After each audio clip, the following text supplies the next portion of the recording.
If there's any season to be hyped for, it is Season 9 of Overwatch 2 on February 13, 2024. That's in 5 days from now on Tuesday. And today, we have a ginormous article that completely teases and reveals a lot of the changes happening, including rank changes, the whole HP changes, confirmed. Everybody's getting a huge HP buff, new role passives, everything. I'm going to read this article to you, so sit back, relax, and listen. Revitalizing the Overwatch 2 experience. The newest season of Overwatch 2 is just around the corner, and with it comes some exciting changes.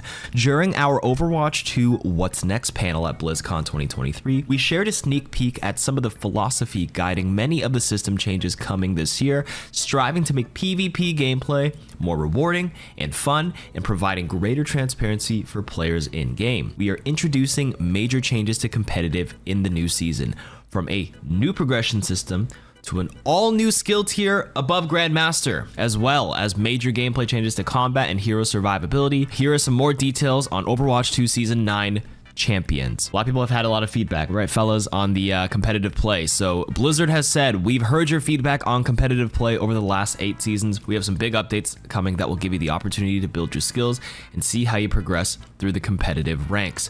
We built a better system that's more accurate while also helping convey the meaning behind the mathematical complexity of a modern matchmaker and bring clear insights about what impacts your rank in every match. So number one, you're gonna be allowed to see how and why your rank changes. So one piece of feedback we've heard is that just knowing your rank doesn't say anything about why you're ranked up or down. I can't tell you the amount of complaints people going like, oh my god, KarQ, I went 5-1 and I deranked. I went 5-1 and I stayed the same rank. How? So competitive updates originally worked to provide updates that reflected your growth as a player across multiple matches, with the goal of to provide greater transparency in each individual match. We're going back to updating your rank after every match and showing how much you progress, whether you gain or lose between each skill division. That's right. That means they are removing the 5 wins or 15 losses cards. Those are all gone, coming soon. We're also going to be displaying modifiers that affected your last match below the rank progression bar. Some modifiers help provide transparency in the matchmaking for each match, like getting a boost when you defeat a team that was more favored to win, while other modifiers show if your rank is calibrating, like you're going on a huge win streak, proving that you belong in a higher rank. Feedback is a driving force behind these changes, and we want to hear your thoughts on competitive play now that you'll have more context for each game. So on your screen right now, you are going to see all the modifiers that affect your rank. The progress bar here, you have a rank promotion progress. So for example, I guess if you are gold 4 and you're trying to rank up to gold 3 on the right side, you'll have a progress bar, right? It shows how much it increases as a result of a match. In this example, you increase 10% towards gold 3. The bigger the highlighted section, the more the rank was gained or lost, and the reasons why more ranks have been gained or lost are explained in the modifiers below. So here are the modifiers you can possibly get for your rank. Win streak, lose streak. There's a calibration variable where your rank is still uncertain. Uphill battle, which is a big green progression. You weren't favored, but you won. This is when you get like a 52-48 match. Like for example, you have mostly a gold 3 average match on your team, while the other team was like an average of gold 1, gold 2 mix with a random plat 5 splashed in there. You're technically not favored to win, but if you do win, you win more. Reversal, this is the opposite. You were favored to win and you lost. So that's like a team that has a higher average rating on the team, because you're never gonna have an exactly perfect 50-50 match. You're gonna have some variance in the match. That's just how the matchmaker is, or else it'll be impossible to find someone at the exact same number.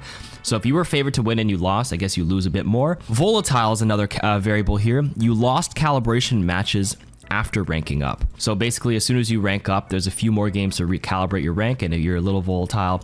There's consolation, you weren't favored and you lost. Wait, what is this? Little consolation arrow, and expected, you were favored and you won. Sorry, so the red and the green arrow kind of confused me on the expected and consolation, but I understand what they're saying here. So I think it's from each column. You either win streak, lose streaking, or you're calibrating. And then in the middle, there's a second modifier, which is you either uphill battle, you're reversal, or that's volatile. And then at the end, there's like a one final modifier. You weren't favored and you lost, or you were expected. Okay, I get it. So that's what's changing for the transparency's sake. What's next? They're bringing a fresh start with placement matches and rank resets. With both the changes to competitive play and the broader changes to gameplay starting this season, we feel this is a perfect opportunity for everyone to start fresh as they compete on the ranked leaderboards. To accomplish this, we're reintroducing placement matchings and resetting everyone's competitive skill rank. Your journey to the top begins with 10 all new placement matches. With everyone's rank being reset, these 10 placement matches provide you with the high stakes opportunity to make big gains in determining your new starting rank. As you progress through placement matches, there will be a predicted starting rank after each match. You only have one chance this year to run your placement matches, so pick your best heroes and stay hydrated because these games count for a lot. So that's true. You have one chance this year. They've already said this before, but they are looking to do a rank reset like this once a year with the goal of like removing some of the outliers on the bottom and the top end, and then making people feel like they have to grind again and give them a reason to grind again. Now, this is a double-edged sword sometimes because some people will like just hit a new rank and feel very accomplished and feel bad that they have to play again. But on the same vein, like every new season doesn't really change anything. You do your 5 placements and you're basically the same rank as last season. There's no incentive to grind for some of these players. This is kind of forcing people to start playing again. There's an extra rank at the top end called Champion, like they said, above Grandmaster, which should flatten out the skill distribution. So this would be a good way to kind of try again. And at the end of the day, even if you do mess up some of your placement matches and have a really bad streak, if you play enough, you will calibrate to the rank you're supposed to be at eventually. So rise up to the rank of champion. So how high can you go? I sounded high while saying that. We're introducing the ultimate rank called Champion. This is the most prestigious tier above Grandmaster, intended to show who is the best amongst the most skilled players in the game. Even with the boosts that placement matches can provide, top ranking players will still need to win a lot of games to reach champion 1. This is the most exclusive rank in the history of Overwatch, and we're on the edge of our seats to see who will achieve such heights in Season 9 and beyond. As an Overwatch 1 player and anybody who's played Overwatch 1, it feels like Champion 5 may begin at the 4500 SR area, and Champion 1 might be the 4900 or above, which is very, very hard to get. Even hitting 4500 is very hard in Overwatch 1. I've done it. Humble brag. With the current Overwatch 2 system for the first 8 seasons of the game, a lot of like good players were all squished at the top of Grandmaster 1 because there was no variance. Once you hit Grandmaster 1, it's for little ratings on top 500, but beyond that, there's nothing to show for it besides top 500 leaderboard ratings, which is important, but not everybody has played 50 wins to qualify for that. So you could have the MMR of a champion player, but all be stuck at Grandmaster 1. So Grandmaster 1 was very top-ended with a lot of variance between a high-level Grandmaster 1 and a low GM1, or someone who just hit GM1 for the first time versus a pro player who's also in the same rank. So the matches at that level don't feel like very equal or matched quality. And it sounds very gatekeepy and very like elitist, being like, oh, I'm high GM1, you're low GM1. Obviously, you can't really tell a difference on the matchmaker, but there is like a certain skill disparity feeling you get as a player in that area. I know how it sounds. But I'm going to be honest, it's pretty true. And I'm not the one playing in the high-end GM1. I'm a GM1 player, but like I'm not a pro player, never have been pro. I don't even play tier 1 or tier 2. I don't scrim. So even when I play against those players, I can tell they're like even like a step above me. I would say I'm like the mid GM1, and like the top GM1s are the pro players, and they probably like, you know, like, fucking KarQ's on our team, fucking avoiding his ass. That being said, side note, I am competing in the Overwatch CS. So I guess I'm going pro. I have a team with Emong, J3, Apply, Custa. Apply and Custa actually play in the Overwatch League. Emong and Jay were pro in 2016, 2017, and I've never been pro, but we're making a meme team, and we'll see how far we get with no practice. We'll see how it goes. New competitive rewards and Jade weapons. Season 9 introduces Jade weapon variants, unlockable with new 2024 competitive points. Earning Jade weapon variants will reflect your dedication to competitive play in 2024, not your highest ranked achieve. Luckily, these new Jade weapon variants will not be as exclusive as the champion rank. You will progress towards earning competitive points just by playing the mode. And with more progress granted towards wins, competitive points earned for winning and drawing a match have been rebalanced around this new progression system and should make every match feel rewarding regardless of the outcome. So TLDR, Jade weapon is an alternative to a gold weapon skin. You can earn one when you earn 3,000 earn competitive points. Currently, the gold weapons are 3,000 comp points. I think they're actually going to show you a graph in a bit on how much you earn per season. So let's see. The legacy competitive points and golden weapons. So throughout the end of Season 8, players can still earn comp points towards unlocking golden weapon variants. But when Season 9 starts, your previously earned competitive points will be converted to legacy points. You can still use legacy competitive points to unlock golden weapon variants, but the way you receive legacy competitive points will change. Once the 2024 competitive year closes, any leftover 2024 competitive points will be converted and added to legacy competitive points. TLDR, this entire year of comp that you play, they'll be converted to legacy next year. Okay, and then there's last chance to claim end of season bonuses starting in Season 9. Competitive challenges that grant bonus competitive points are also changing. Season 8 will be the last season to claim end of season competitive challenges for Season 1 to 7. Log in now before the end of Season 8 to grab any rewards from Season 7 or earlier that you haven't claimed yet. Once Season 9 begins, you'll be unable to receive past competitive points from completed competitive challenges from Season 7 or earlier. You'll still be able to claim your Season 8 rewards during Season 9, but you must log in to receive that bonus before the end of Season 9. Okay, so I have two issues with this. It's a little confusing, but the way I understand it right now is I am someone who has all the golden weapons unlocked, all 38 heroes, and I have extra points left over. I have like 25, my points are bugged. They're capped at like 24,000 competitive points. They're turning these to legacy so that I can't instantly buy Jade weapons for all the heroes off the rip, because someone like me, Emong, J3, who've been playing this game since 2016 and played so much comp over the past 7.5 years, we have more than enough points to unlock everything. So they're doing this, number one, to force you to play competitive now to earn this Jade weapon reward. And I feel like, they haven't said it here, but I'm just gonna assume that the reason why at the end of this year, all our points we earn in this new credit, the new comp points, will be turned to legacy, so you can buy previous golden. And if I'm going to assume right, they haven't said it here, but they're going to make Jade available still with legacy points next year. And then the year after, they might add like new colors, like, you know, this is just a green skin. We have the golden skin, an emerald. This looks more emeraldy than Jade, to be honest, but a Jade weapon skin, golden, maybe ruby, sapphire skins. It seems like every year they're doing like a PvP reward refresh, new rank reset and everything, so each year feels fresh, and I kind of like that idea. They haven't said it here, so I'm kind of just like putting words in their mouth. Don't quote me on this, but that's what I'm assuming.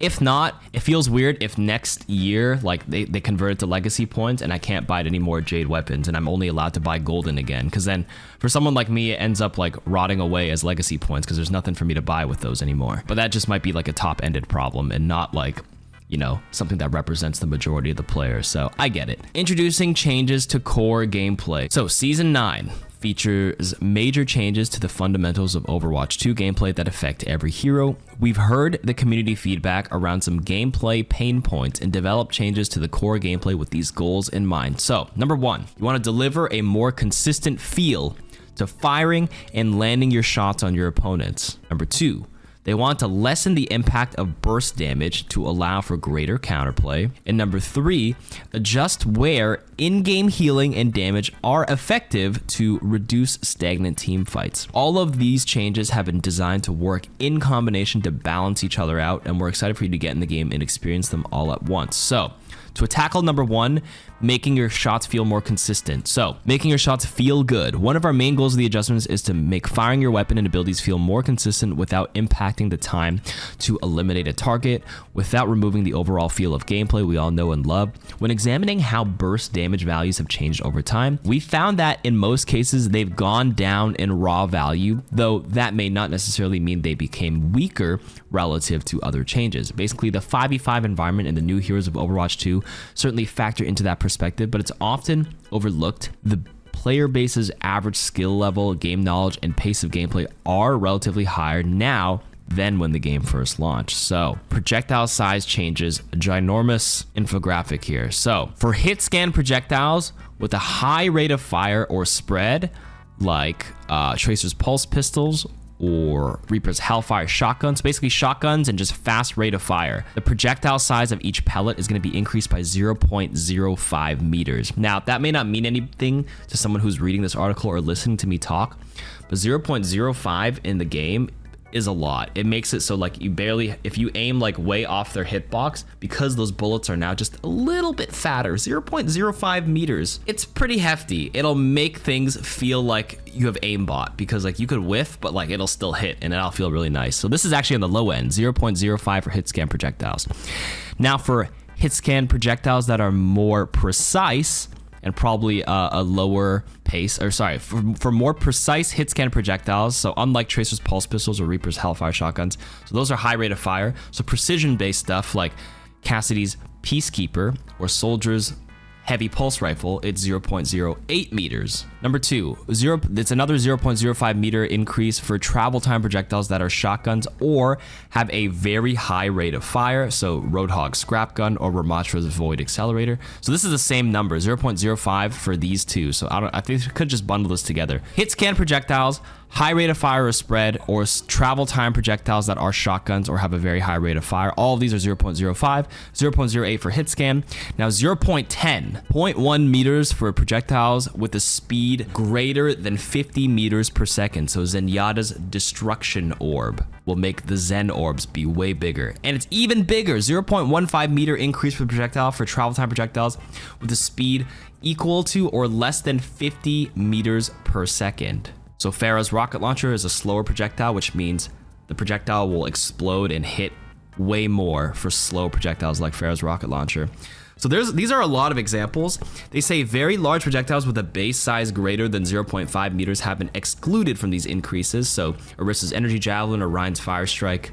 So this is just a very small, like, quick infographic. What I'm gonna do when this patch hits is when I do the every change for every hero on my main channel, you guys better be watching that with the patch notes. I will check each hero and tell you how much bigger they are compared to the previous seasons, because this can be a little convoluted. How do you guys know what projectile is greater than 50 meters or less than 50 meters? That's something like nerds like me do as a content creator to help you guys. So I will be cross-referencing the wiki and interpolating, extracting, is that the right word?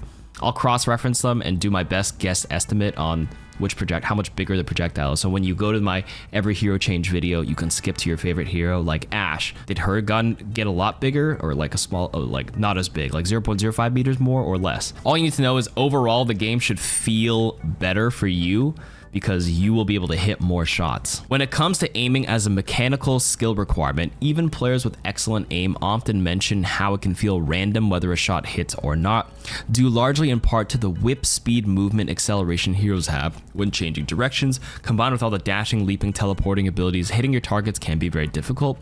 So crisp, responsive movement is important to the core gameplay feel, so we wouldn't want to just slow down player movement, but instead we're improving hit consistency by making both damage dealing hit scan and travel time projectiles larger. And heroes that have weapons or abilities that don't benefit from any projectile size changes will receive additional balance changes. However, we don't want to make too many hero adjustments before getting a better understanding of these effects of these initial changes, so tune in for more on individual heroes in future updates. If everybody's hitting all their shots more, that's a little dangerous, right? Everyone's gonna like be randomly doinking way more on Hanzo and everybody because the projectiles are fatter. So what are they doing to compensate? Adjusting health pools. Since we're increasing the average accuracy of nearly all heroes, we want to keep the time to kill similar, so we're also increasing everybody's max health. We've already balanced damage values, damage boosts, critical damage breakpoints, and other factors around the 200 to 250 HP heroes, so the new health ends up requiring at least one more hit from most heroes to eliminate an enemy, so the breakpoints have changed, understood. All the 100 to 50 to 175 HP heroes health are increased by 25, so Tracer will go from 150 to 175, Baby Diva 150 to 175. The range of 200 to 300 HP heroes have their health increased by 50, so that means like Ashe goes from 200 to 250 HP. Reaper and Mei go from 250 to 300 HP. And like people like Symmetra and, you know, they all receive 50 HP because they're in this HP range. Now, whether that's white health, armor, or shield health, someone like Symmetra has shield health, right? And then some tanks have armor on the front. Does armor get raised or does health get raised? Well, from this, we can kind of make a rough estimate that it might be a mix of both. So we'll have to see the full patch notes when they come out. Tanks will actually have 75 to 100 HP increased. So tanks are going to be, I mean, Roadhog's already at 700. He might even be at 750, 760. 775 or 775 at minimum, maybe 800 HP. That is a lot of HP, but again, you're going to be hitting your shots more. The final update is that they're going to be healing less though. So they're healing less, people are hitting more shots, so the health changes may not necessarily seem as scary as it first seems, because people will always be constantly at a lower average HP because they're not getting healed as much, because there's a new change. More self-reliance in team fights. We want to make sure that the flow of the team fights doesn't take away from individual player decisions that can determine the outcome of a match. Tanks already have a significant role in each team fight, as they are often the ones to take space and determine where each fight takes place. Whereas we want to enable the more critical decision making among the damage and support roles. So the changes to projectile size and health pools effectively reduce the impact of burst damage, tones down the relative strength of healing, meaning it will take longer to heal someone from 1 HP to full health, and to ease the friction of an increased time to fully heal allies out of combat and enable support players to make more informed decisions on who to heal. Everyone can now regenerate health passively at a rate of 20 healing per second after 5 seconds of not taking damage, and the support role passive heal has been adjusted to 2.5 seconds. So global healing passive, basically 5 seconds after not taking damage, 20 HP per second. Now 5 seconds of not taking damage is pretty long, right? If you want to heal 100 HP, you have to be out of a team fight for 10 seconds. That's pretty long. If you're a tank, what's 100 HP versus 10 seconds running away and not taking a single point of damage? You know what I mean? That is very, very, very different. Okay, and the support passive has been adjusted to 2.5. So this is actually still a nerf compared to the current one. Support passive, I think, was 15 HP per second at 1.5 seconds in the first iteration of Overwatch 2, and people found that to be a little OP after a while, right? The fact that they just duck out of combat, or a tracer, they duel a tracer, or the Genji's deflecting, and at the end of a deflect, they just start regenerating. Then it got nerfed to 2 seconds. Now this is actually at 2.5 seconds. So it's actually a lot longer to kick in than the current iteration of support. So it won't feel like they're randomly starting to heal in the duel. If you aren't feeling them randomly self-healing in the middle of a duel, then you won't feel it now. And it won't really matter if you play heroes like, you know, Tracer, but if you're like an Ashe and you're actually dueling a support and you straight up just whiff everything for 2.5 seconds, then honestly you deserve to lose, because 2.5 seconds they start healing. But if you're playing someone like Tracer with lots of pellets, you can stop that self-healing immediately, the support passive. An increase to the health pools and weakening of burst damage means that heroes live longer and team fights will take longer to conclude. To combat some of the potentially extreme situations, we're introducing a new damage passive, empowering them to more easily fulfill their role in securing eliminations, reducing in-combat healing, and potentially add an additional strategic layer to focus firing targets. So the overall healing global passive is all heroes will passively regenerate 20 HP per second after not taking damage for 5 seconds. So the new damage roll passive is that they reduce a target's healing received by 20%, a 20% anti-heal. So if a Mercy is healing 60 HP per second, and I, as a Tracer, am shooting the target that Mercy is healing, she's now healing 20% less. So what does that math check out to? 48 HP per second instead of 60 HP per second. I don't even think Mercy's beam is at 60. I think it's at 55. Ignore the Mercy part. The support is healing 60 HPS. They're now healing 48 HPS. Or something like a Zen Orb. That's a better example. Zenyatta's Harmony Orb heals 30 HP per second. And if their Tracer has a Harmony Orb, and I'm a Tracer dueling their Tracer, and I shoot their Tracer, at least they're now going to be healing 24 HP per second instead of 30.